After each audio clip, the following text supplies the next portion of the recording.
Welcome back to our Jerusalem studio at InfoLive TV for the week that was, a compilation of this week's top stories. First off, U.S. Secretary of State Condoleezza Rice meets with Egyptian, Saudi, Israeli, and Palestinian leaders to promote the U.S.-sponsored peace conference to take place in November. Prime Minister Olmert says the U.S. is still committed to maintaining Israel's qualitative military edge over the Arab states, despite reports of huge weapons deals with Egypt and Saudi Arabia. The Tel Aviv Stock Exchange takes a beating with drops of up to 4.5%, following similar drops in Asian markets, in Europe, and in Wall Street.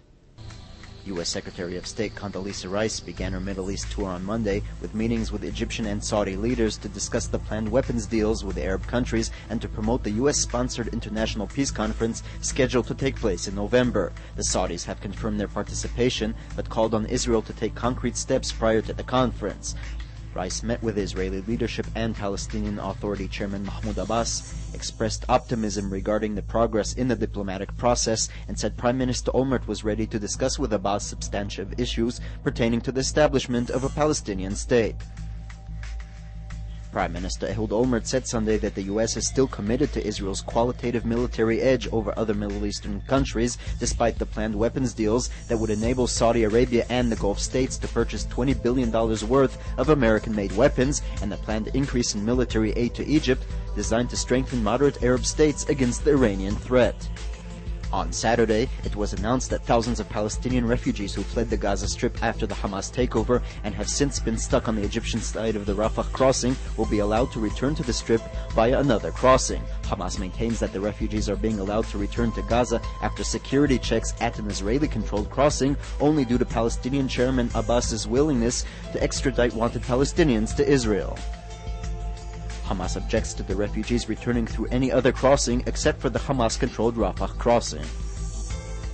Apart from slight rises on Wednesday, the Tel Aviv Stock Exchange's major indices registered steep drops throughout the week. The steepest drops were registered in the real estate index, which dropped up to 4.5%. The declines were due to drops in the major Asian and European markets and Wall Street, and problems in the mortgage market in the U.S. Analysts say the drops in Israel can still be seen as a natural correction in an overvalued market.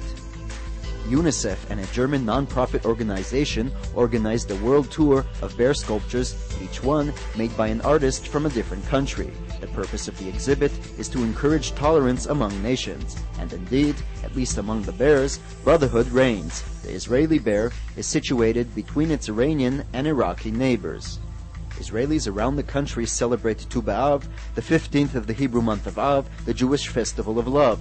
In biblical times, the day marked the beginning of the grape harvest, and couples from the different tribes of Israel were permitted to marry on that day. Nowadays, restaurants, cafes, beaches, and other romantic getaways are filled with couples celebrating the Jewish equivalent of Valentine's Day. Thank you for joining us at InfoLive TV for the week that was. Shalom from Jerusalem, and have a pleasant weekend.